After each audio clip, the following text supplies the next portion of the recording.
Eh bien, lorsque la douleur est chronique, elle fait aussi intervenir un trouble malheureusement important qui est un trouble du système végétatif.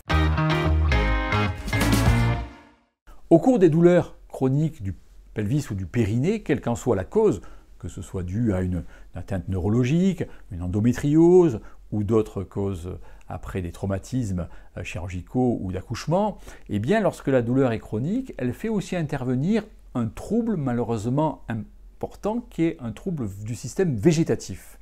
Le système végétatif, c'est les nerfs qui fonctionnent tout seuls. Vous savez, ceux qui permettent à l'intestin de fonctionner sans qu'on y prête attention, bien entendu, parce qu'on ne peut pas tout gérer.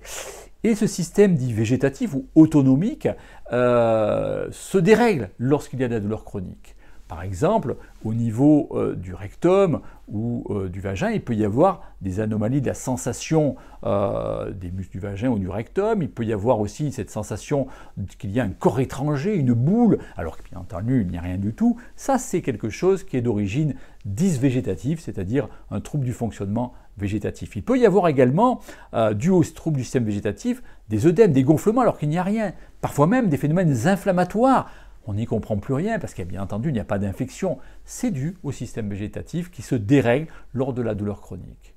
Il est difficile de le traiter, ce trouble du système végétatif, mais il y a quelques actions que l'on peut mener, des traitements qu'on peut envisager, certaines infiltrations pour bloquer les systèmes de recueil du trouble végétatif, des ganglions végétatifs sur lesquels on peut agir, heureusement. Et c'est donc pourquoi il est important de les diagnostiquer et de pouvoir les isoler et ne pas les prendre pour d'autres pathologies qui sont différentes.